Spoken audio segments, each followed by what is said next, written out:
Imagine a company that's, central to the lives of billions. It's worth nearly $1 trillion.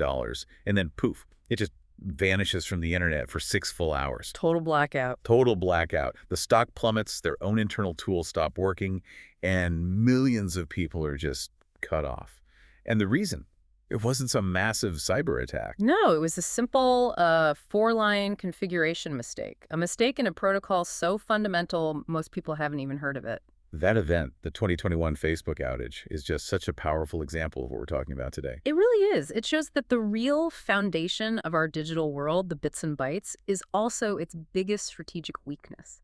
So for anyone who wants to lead in business, in IT, in information systems, understanding the network isn't optional anymore. It's the whole game. It determines success or failure. And that's exactly our mission for this deep dive. We're going into the literal nervous system of the entire digital economy, computer networking. So for every business student out there, every future CIO, every entrepreneur, the insights we are pulling from emerging technologies and innovation strategy are they're critical. Right. We're going to unpack how networking stops being just, plumbing and becomes the engine for everything from AI to the Internet of Things. And we're speaking directly to you, the future leaders in the Dr. Sampak College of Business, and frankly, everywhere else.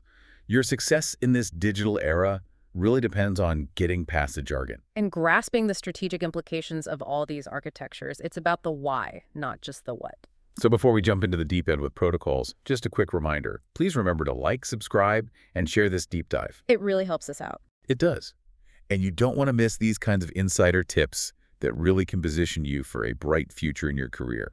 We've also put additional resources, links, and some further reading in the description below, so please join our community. All right, so to really set the stakes, let's start with a story from the book, The Healthphone Clinic's Vignette. Okay. You have the CIO, Amina Patel, and she is facing a massive challenge with their digital transformation. They'd gone all in on remote patient monitoring. So IoT wearables, streaming patient data from home. Exactly. Streaming critical vitals from people's homes directly to their doctors. Sounds amazing, right? That sounds like the future of healthcare. But you're setting this up like something went wrong. Well, the network failed them. Utterly. The core problem was a mix of latency and reliability. Okay, so what does that mean in this context? It means the huge flood of real-time data from thousands of these little devices just completely overwhelmed their old network, a network that was built for, office emails and printing. Not for zettabytes of sensor data? Not at all. So patient vitals would lag or just drop completely. And suddenly, this high-tech solution becomes a life-threatening liability. The executives were blaming the equipment. But Amina Patel knew better. She saw a failing network strategy. And I'm guessing the solution wasn't just, let's buy a faster internet connection. No, that's the easy fix, but it's almost never the right one. It was a complete strategic architectural overhaul. Yes, they increased bandwidth, but the real innovation was deploying edge computing hubs. Micro data centers. Micro data centers right at each clinic.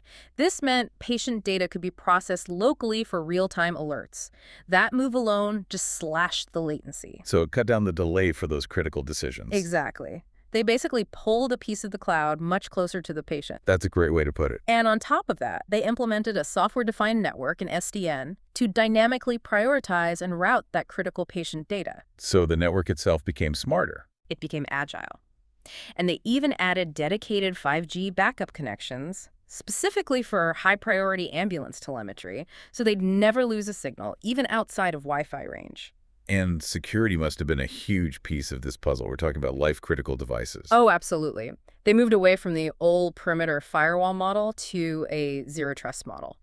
Every single IoT device, every doctor's tablet, every connection, even if it was internal. Everything had to be authenticated. Rigorously authenticated and given the absolute minimum access it needed. This whole project just transformed their failing IoT program into a blueprint for digital healthcare. Right. It's the perfect proof that the network drives innovation. It went from being a constraint to being a core capability. That's the key takeaway. Okay, let's unpack this hyper-connected backbone then. I think we can assume most of our listeners get the basic difference between a LAN, a local area network, and a WAN, a wide area network. Sure. But the scale of the digital era today, that just fundamentally changes the whole strategic challenge of networking, doesn't it? It absolutely does. We're not talking about connecting a few computers to a printer in an office anymore. Ugh. We're talking about connecting the entire globe. The internet, which is the ultimate LAN, is literally a network of networks. And the numbers that define the scale they're just staggering. Give us some context. Okay, so by 2025, some estimates show that 6 billion people, that's 75% of the entire world's population, will be interacting with online data every single day. 6 billion. And the amount of data itself, it's not even measured in gigabytes or terabytes anymore. We're talking about zettabytes. Zettabytes. And just for context, a zettabyte is 1 trillion gigabytes. It's a number that's almost impossible to really visualize. But it highlights the immense pressure we're putting on our global infrastructure. Precisely.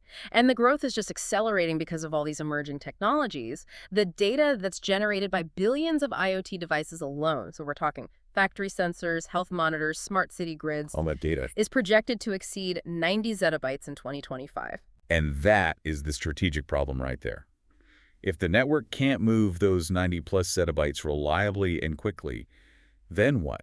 Then all the advanced analytics, all the cloud processing, all the AI models that need that data to function, they just stall. Networking becomes the ultimate limiting factor for digital transformation. Foundational. It is. A CEO can sign off on a massive budget for a new AI platform, but if the network underneath it can't feed the data to that model at the speed it needs, that whole investment is wasted. Okay, so let's dig into how we actually measure a network's capability. You really need to clarify the strategic difference between bandwidth and latency. Yes. This is so critical. For a business leader, knowing which of these two matters more for a specific application is a huge decision. So let's start with bandwidth. Bandwidth is, the data carrying capacity. It's measured in bits per second. The easiest analogy is it's the width of a pipe. A wider pipe can carry more water. So high bandwidth is what you want for big, bulky stuff, like a large file transfer, a nightly data backup, Or streaming a 4K movie. It's all about volume, throughput. Okay, so then what kinds of applications treat bandwidth as secondary? Where does latency become the star of the show? Latency is the delay. It's the time between sending a signal and getting a response back, and it's measured in milliseconds. The response time. Exactly. And it matters most for anything real-time, anything interactive, or anything that involves control.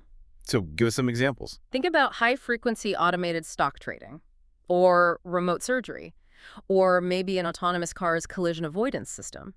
In those cases, having a massive amount of bandwidth is useless if the delay in getting that stop command is too long. A few milliseconds of delay in a trading algorithm could mean millions of dollars lost. Or a life, in the case of the car or the surgery. So low latency is absolutely critical for business continuity and for safety in this new economy. So if a company is rolling out, say, augmented reality training for its factory workers, they need a balance, right? It's a strategic trade-off. You need enough bandwidth for the high-def visuals, for sure. But the latency has to be incredibly low, so that when a worker makes a gesture, the response feels instantaneous. It has to feel natural. It has to. An e-commerce site needs high bandwidth for all its big product images. But a customer service chatbot on that same site, that needs low latency so the conversation feels fluid and not robotic. The network strategy has to match the application's priority. And before we move on from fundamentals, we have to quickly touch on the whole bits versus bytes confusion. Yes. This is such a huge source of mismatched expectations, especially for consumers. So what's the core issue? Network speeds are always measured in bits per second, megabits, gigabits. But file sizes are measured in bytes, megabytes, gigabytes. And 1 byte is 8 bits. So a customer who buys a 500 megabit per second internet plan thinks they can download a 500 megabyte file in 1 second. Exactly. But the math doesn't work that way.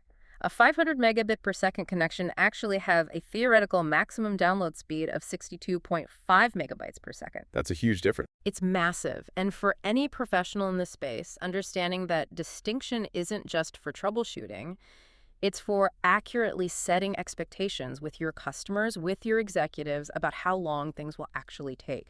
It's a core part of managing the perceived quality of service. All right, last point on the fundamentals. Let's just quickly anchor ourselves in the physical reality of the network. We know about switches for local traffic and routers to connect different networks. Right. But the big strategic takeaway here is the importance of standardization. Oh, without a doubt. Standardization, which is driven by groups like the IEE for Wi-Fi and Ethernet and the Mhm. IETF for Internet protocols, is the only reason any of this works at a global scale. It's the common language. It's the common language. Mm. If every hardware vendor used their own proprietary rules, your Dell laptop in Texas could never talk to an Apple server in Singapore. Standardization ensures everything can interoperate. It fosters competition and innovation because everyone is building to the same set of rules. So part one really boils down to a simple truth. The network's foundational pieces, its speed, its delay, its hardware, and its standards, are the absolute non-negotiable prerequisites for any digital business strategy. Couldn't have said it better myself. Okay, so if that's the foundation, the next question is, how on earth do we manage all this complexity? How does an email, which is, a high-level application, travel across the world as electricity and light and radio waves without just falling apart? And the answer to that is the sheer genius of layered networking models. The idea of modularity. What's the strategic advantage of breaking everything down into layers? It just simplifies everything. It takes this one massive, impossibly complex task of communication and breaks it down into smaller, manageable, independent parts. So if something breaks, You know exactly which layer to look at. It isolates the problem, and it also allows for innovation in one layer without forcing you to change all the other layers. As long as the interfaces between them stay the same, you can innovate in one spot without breaking the whole system. the big theoretical model everyone learns in school is the OSI model, the 7-layer framework. We probably don't need to list all 7. No, but the mnemonic is always fun. Please do not throw sausage pizza away. Ha, right. But strategically, for a future business leader, what is the key value in understanding the OSI model? Its value is purely analytical. It's for diagnosis. When a complex application fails, a leader can ask the right questions to direct resources.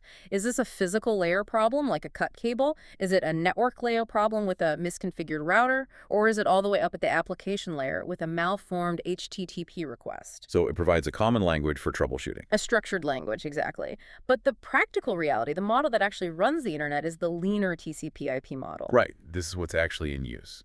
It is. The TCP/IP model grew out of the actual protocols that built the ARPANET. It basically collapses the top 3 OSI layers into one application layer and merges the bottom 2 into a network access layer. This is the framework engineers actually use.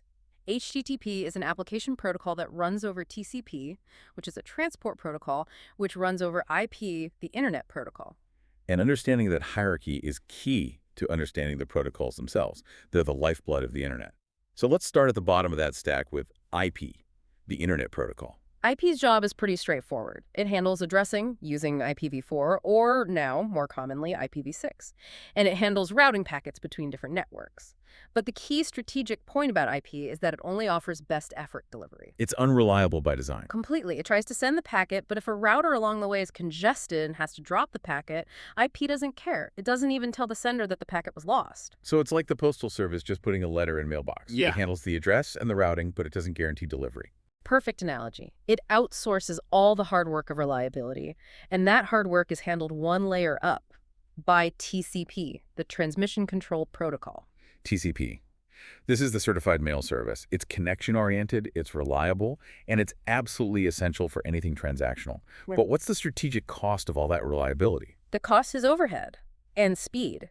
TCP has to do a lot more work. First, it has to establish a connection with what's called the three-way handshake. Okay. Then it uses all these complex mechanisms, sequence numbers to make sure data arrives in the right order, acknowledgments or ACKs from the receiver to confirm receipt, retransmission of any lost packets, and flow control to manage the sending rate. So it's much slower and more resource-intensive than just plain IP. Much. But it guarantees the data gets there intact, which is essential for, say, a database transfer or loading a secure web page with HTTPS. You can't have missing pieces. Okay, so if TCP is the high-integrity, by-the-book accountant who's its fast-moving, risk-tolerant cousin, That would be UDP, the User Datagram Protocol. It's the polar opposite. It's connectionless, it's unreliable, and it has almost no overhead. If a packet gets lost, UDP doesn't waste a single cycle checking or retransmitting. It just moves on. and strategically you choose UDP when speed and timing are more important than perfect data integrity. You got it. The key business use cases are things like live streaming, online gaming, or voice over IP calls. Right. if you lose a few packets in a video stream, you get a little bit of pixelation for a split second, which is annoying but tolerable. But waiting for the network to retransmit that lost data would cause the whole stream to buffer and freeze, which would ruin the real-time experience. UDP is also crucial for quick, simple requests like DNS queries, where setting up a full TCP connection would just add unnecessary delay. Okay, let's move up to the application layer. This is where we find HTTPS, the Hypertext Transfer Protocol. HTTP is what defines how our web browsers and web servers talk to each other. It's a simple, stateless request-response model. Its simplicity is what allowed the web to scale so massively. But the big strategic shift in recent years is the mandatory move to HTTPS, the S being for secure. The security imperative. Pure HTTP is, at this point, strategically irresponsible for any serious business. Why is that? Because HTTP alone sends all data in plain text. It just trusts the network. And in today's world, you can never trust the network. It's a massive security risk. HTTPS layers TLS encryption over HTTP, which guarantees that even if a packet is intercepted, the data inside is just gibberish to an attacker. So any business that handles customer data, personal info, credit cards, anything sensitive, has to use HTTPS. It's table stakes. It signals to your customers and to regulators that you take their security and privacy seriously. That brings us to DNS, the domain name system, the Internet's phone book. And it's maybe the most underappreciated single point of failure on the entire internet. It's a globally distributed hierarchical database that translates human-readable names like www.example.com into machine-readable IP addresses. And it mostly uses UDP for those fast queries we talked about. So what are the main business risks that come with managing DNS? There are two big ones. First is business continuity. A simple human error, a typo when updating a DNS record, can make your entire company website and all your applications unreachable for hours. You essentially vanish. And the second risk is security. If you don't use security protocols like DNSSEC, your company is vulnerable to something called cache poisoning. That's where an attacker injects false data into the system, redirecting users who are trying to get to your website to a malicious one instead. So all these protocols, from IP to DNS, have to work together perfectly, which brings us right back to the beginning, to that 2021 Facebook outage. Yes. It exposed the Achilles heel of the entire global network, a protocol called BGP. The Border Gateway Protocol. Right. BGP is the grand routing protocol of the internet. It's how large independent networks like your internet service provider or Google or Facebook tell each other how to reach them. It literally draws the map of the internet in real time. So if BGP is the map, what happened to Facebook? An engineer pushed a flawed configuration update to their internal network, and that update had an unintended side effect.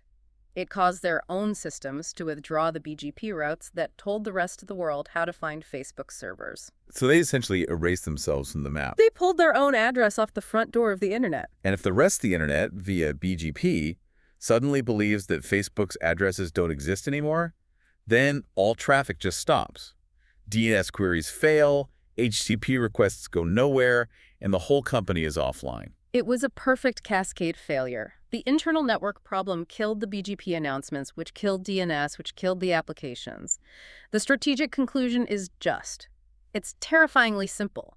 The most arcane, fundamental protocols, the ones nobody ever talks about, are your most critical strategic assets. And they need the highest levels of care, redundancy, and automated checks. Because if you don't manage BGP with extreme care, your trillion-dollar company can become an island in a matter of seconds. The era of that self-contained corporate network, the one protected by a single firewall at the front door, is just, it's over. It's completely over. The protocols we just talked about now have to work across these vastly distributed systems, and that brings us to the new architectures of our time: cloud, edge, and 5G. The first huge shift was cloud networking. When companies moved their applications and data to giants like AWS or Azure or Google Cloud, they stopped managing physical network gear. And they start managing networks as code. So engineers are now creating things like virtual private clouds, VPCs, subnets, and security groups, but they're doing it all through software interfaces and APIs. The physical hardware is completely abstracted away by the cloud provider. It's a major change in how things are done. It shifts the complexity from installing hardware to configuring software. But very few large companies are all in on just one cloud provider, are they? Most are in some kind of hybrid mode. That's right. They'll keep some critical systems on-premise in their own data centers and then use the cloud for its elasticity or for new applications. So how do network planners manage that connection? The secure, high-performance link between the old on-prem network and the new cloud world. Well, they have two main options. For lower cost, they can use VPN tunnels that run over the public internet. They're encrypted, but their performance can be unpredictable because, it's the public internet. And the high-end option. For mission-critical applications, they use dedicated private links, things like AWS Direct Connect or Azure Express Route. These connections completely bypass the public internet. So they offer guaranteed latency and better security. Exactly. But they come at a significant cost premium. And then the complexity just multiplies when you start talking about multi-cloud. Why are companies doing this, and what's the networking challenge it creates? Companies go multi-cloud for a few reasons: to avoid being locked into one vendor for geographic resilience, or maybe to access a specialized service that only one provider offers, like Google's AI tools. And the challenge. Is consistency. The way AWS designs its networking is fundamentally different from how Azure does it. So a network architect has to figure out how to stitch these completely different virtual environments together. Usually that means using sophisticated third-party management tools to apply consistent policies across all the different vendors. It's a huge administrative headache. And to manage all this wide area connectivity, the on-prem, the hybrid links, the multiple clouds, we now have SD-WAN, software-defined wide area networking. SD-WAN is really the strategic answer to all this hybrid complexity. It takes the principles of SDN, which we'll get to, and applies them to the wide area network. So instead of a person manually setting up fixed routes for traffic, the software does it. It intelligently picks the best path for an application in real time. For example, it might send your latency-sensitive VoIP call over a high-quality private link, but send a bulk data backup over a cheaper public internet connection. And it can switch between them on the fly if one gets congested. So it automates the path selection to match the business needs of the application. Precisely. It maximizes how you use your resources, it improves application performance, and it makes your whole wide area network more resilient. Okay, so if the cloud was about centralizing compute power, the next big thing, edge computing, is about decentralizing it again. Why are we pushing compute power back out to the edges of the network? We're basically fighting the laws of physics. The round-trip time, the latency, to a distant cloud data center is just too slow for certain critical applications. Edge computing is about placing those resources, local servers, micro data centers, closer to where the data is actually being generated. Closer to the factory floor, the smart city intersection, the oil rig? Exactly. Give us a specific example where, even 50 milliseconds of latency is just totally unacceptable. Okay, think about automated robots on a factory assembly line. They need to coordinate with each other with millisecond-level precision. If one robot needs to adjust its path based on what a sensor sees, that decision can't travel 1,000 miles to a central cloud and back. The delay would risk physical damage or even worker safety. That's why the book suggests that by 2025, 50% of all new enterprise IT infrastructure will be deployed at the edge. It's an absolute necessity. And this also helps solve that massive bandwidth offload problem that IoT creates. How so? Think about a remote oil platform. It's monitoring thousands of sensors, plus high-definition video feeds. The amount of raw data is enormous. It's not practical or cost-effective to send all of that over an expensive satellite link to the cloud. So you process it at the edge. Right. You use local servers to analyze the data, right there, look for anomalies, compress the video, and then you only send the important stuff, the summaries or the alerts, back to the central cloud. It saves a huge amount of strain on your wide area network. And the great enabler for all of this edge architecture is 5G technology, which is so often misunderstood as just being a speed upgrade for your phone. That narrative misses the two most important strategic parts of 5G. First is massive device density. 5G can support up to 1 million connected devices per square kilometer. Which is non-negotiable for a dense IoT environment like a smart city. Or a stadium, or a modern factory. And the second part, the real game changer, is ultra-reliable, low-latency communications, or URLLC. This is the part that enables those mission-critical applications. This is it. URLLC is designed for latency that could be as low as 1 millisecond. That's the level of responsiveness you need for things like remote surgery, real-time industrial control systems, or truly immersive virtual reality. Without 5G URLLC, a lot of these Industry 4.0 ideas are just stuck in the lab. And 5G also introduces this concept of network slicing. How does that create business value? Network slicing is really cool. It lets the carriers basically carve out multiple independent virtual networks or slices that all run on the same physical infrastructure. But each slice can have its own guaranteed performance characteristics. So a manufacturer could buy one slice for its robots that guarantees, say, 10 millisecond latency. Exactly. And at the same time, they could have another slice for their employee guest Wi-Fi that just guarantees high bandwidth. It allows businesses to custom design their connectivity based on what the application actually needs. So the network stops being a generic utility and becomes a tailored, strategic resource. The impact is huge. The network is no longer a static pipe. It's this dynamic, distributed resource that spans clouds and edges. It's powered by 5G. And it's all managed by software intelligence. Which leads us directly into the idea of the programmable network. Exactly. Manually managing the complexity of a multi-cloud, edge-enabled, network-sliced world is it's impossible. The number of configurations and changes would overwhelm any IT team. And this is what created the need for software-defined networking, SDN. SDN is really a fundamental philosophical shift. It's about separating the network's brain, the control plane, which makes all the decisions, from the network's muscle, the data plane, which is the hardware that just forwards traffic. So by centralizing that intelligence, what does the control plane gain? It gains a complete holistic view of the entire network. It knows instantly the status, the congestion, the health of every single link and device. And this central controller then uses APIs like OpenFlow to program all the simplified hardware devices across the entire organization, telling them exactly what to do. So what are the strategic benefits for a business of having this centralized, programmable network brain? They really fall into three main buckets. The first is agility. Provisioning a new network segment, updating a security policy, launching a new service.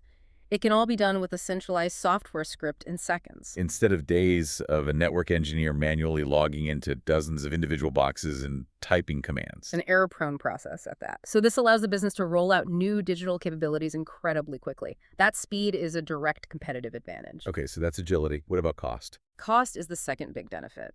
SDN allows organizations to use cheaper commodity white box hardware. The intelligence is in the software, not the expensive proprietary hardware. So you shift your spending from CapEx on vendor gear to software licenses and general purpose servers. And the third benefit is how it integrates with modern development, this idea of net DevOps. Right. By treating the network configuration as code, the network team can adopt the same practices as software developers. Version control, automated testing, continuous deployment. This dramatically reduces human error and speeds everything up. The network becomes a fluid resource that's managed just like any other piece of software. Okay, so SDN is about how the network is controlled. Yeah. And we pair that with network function virtualization, NFV, which is about what the network does. NFV is a process of taking those traditional network appliances, your firewalls, your load balancers, your intrusion detection systems, and running them as software instances. We call them virtual network functions, or VNFs. And they run on standard off-the-shelf servers. So you're decoupling the specialized function from the specialized hardware. What does that let a business do strategically? It gives you incredible flexibility and scalability. Let's say your website suddenly gets a massive spike in traffic from a marketing campaign. Right. The NFV management system can automatically spin up 24 new virtual load balancer instances instantly to handle that load. And then when the peak is over, it can automatically tear them all down. You only pay for that extra capacity exactly when you need it. And who are the biggest users of NFV today? The telecommunications companies, by far. The entire core architecture of modern 4G and 5G networks is built on NFV. It's what allows them to deploy new services, upgrade protocols, and scale their capacity just by pushing out software updates instead of having to build new physical cell sites. It's essential for 5G's flexibility. And the real magic, the true strategic advantage, happens when you combine them. The synergy of SDN plus NFV. This combination is what creates the truly programmable network. SDN controls the path of the traffic, and NFV provides the flexible services along that path. Okay, let's walk through a detailed scenario. How would this combination respond to a sudden, complex security threat?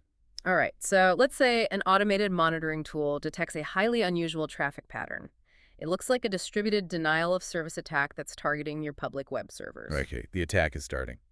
The SDN controller, which has that complete view of the network, immediately sees the congestion building.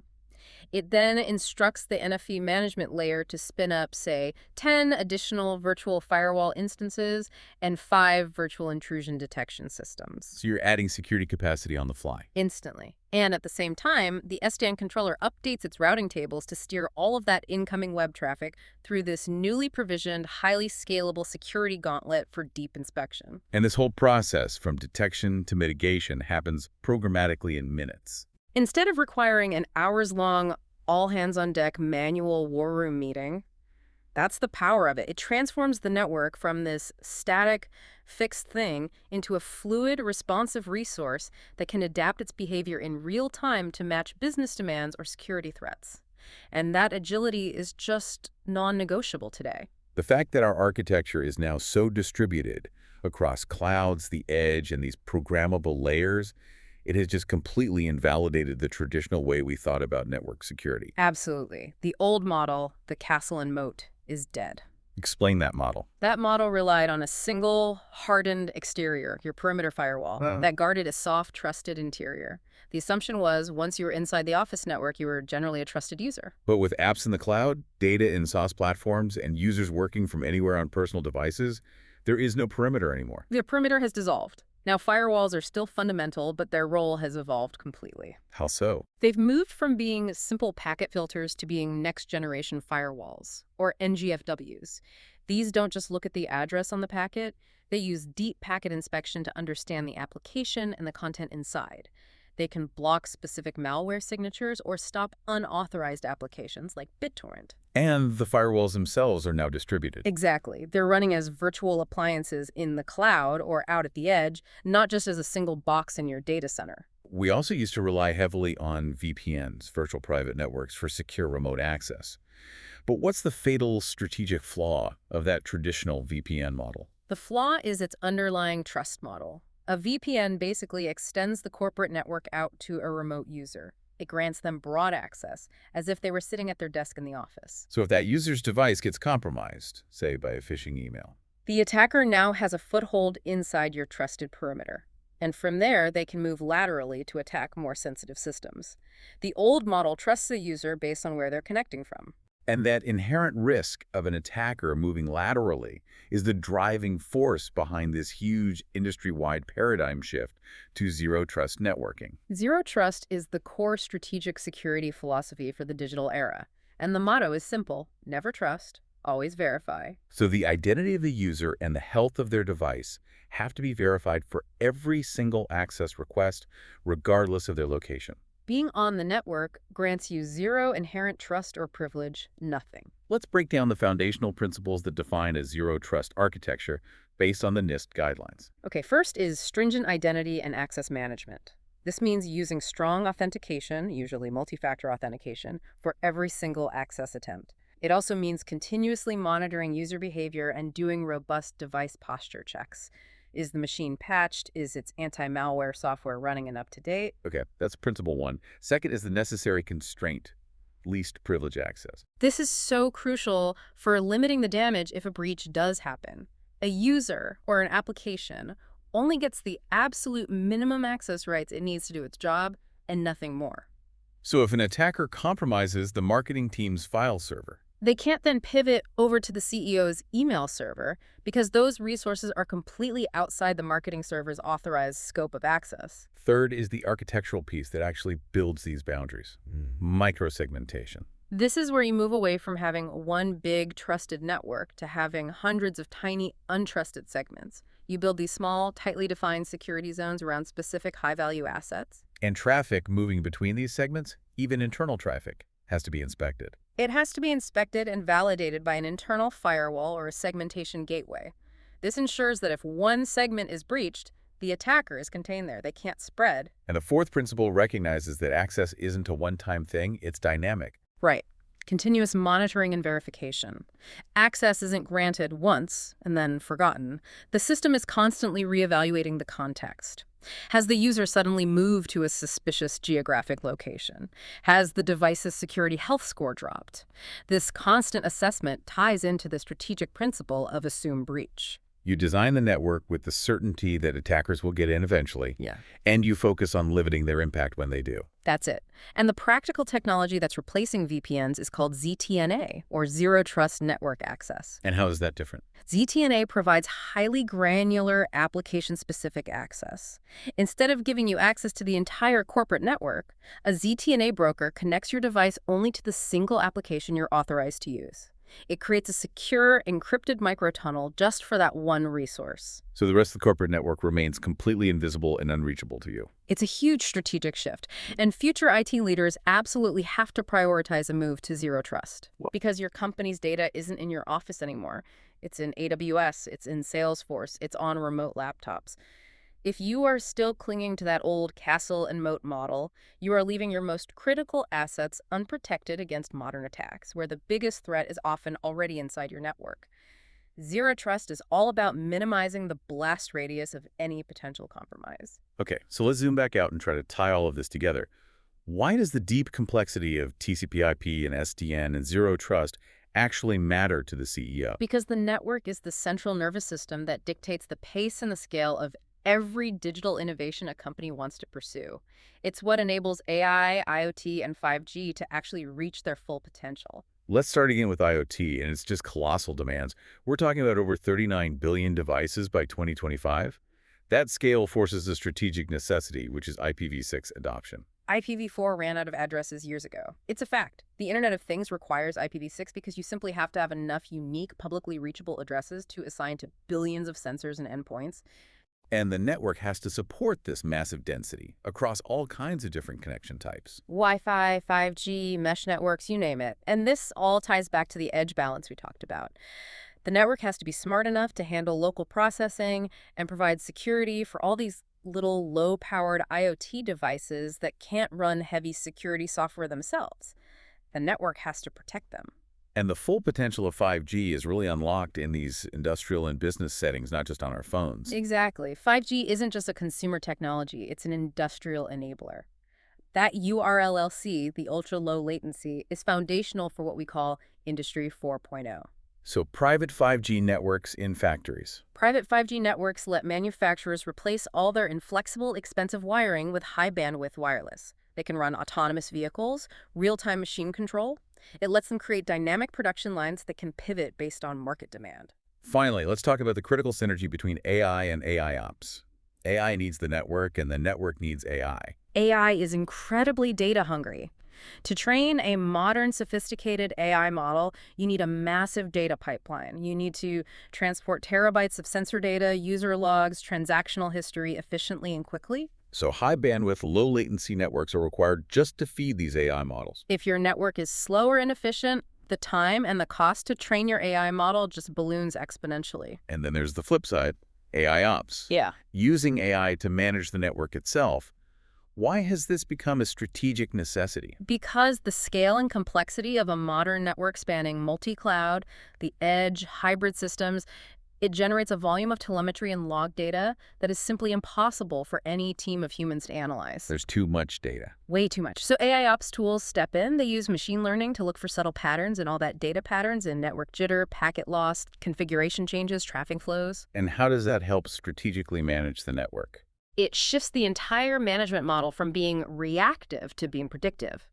Instead of waiting for a part of the network to fail and then digging through logs to figure out why, AI ops can predict an impending outage days in advance by recognizing subtle patterns that are invisible to a human eye. So it can see a failure coming. And it can automate configuration fixes or instantly correlate anomalies across different systems to detect a sophisticated cyber attack that might be spanning both your cloud and your on-premise environments. It makes the network self-healing and dramatically improves uptime and efficiency. So the ultimate strategic conclusion for any future business leader is this. Your network's capability dictates your business's viability. It absolutely does. The network is no longer a cost center or just IT overhead. It is a strategic asset that drives revenue and creates value. Can your bank roll out a real-time AI-driven fraud detection system? Only if your network latency is low enough to get the transaction data to the AI engine and back with a decision in milliseconds. Modernizing your network with SDN, with NFV, with Zero Trust, it all yields tangible strategic benefits. Faster service deployment, better security, lower risk, and greater agility. That's a bottom line. And that concludes our really extensive deep dive into computer networking as a strategic asset. We went all the way from the foundational concepts, understanding why TCP is reliable and UDP is fast, to the huge architectural shifts of cloud and edge computing, all enabled by 5G. And crucially, we analyze how network management is being transformed by programmability with SDN and NFV, and that revolutionary shift in security to zero trust. Remember the story of health-owned clinics at the start. Their success depended entirely on recognizing the network as a strategic challenge. And your ability to lead digital transformation projects, whether they involve AI or IoT or complex cloud migrations, is fundamentally tied to how well you grasp these underlying bits and bytes. This knowledge is a real professional differentiator. So if this deep dive helped you connect some of those strategic dots and really elevate your understanding, please subscribe, share, and comment. We thrive on your engagement. And you'll find all the resources we talked about today, including information on the source text, right down in the description below.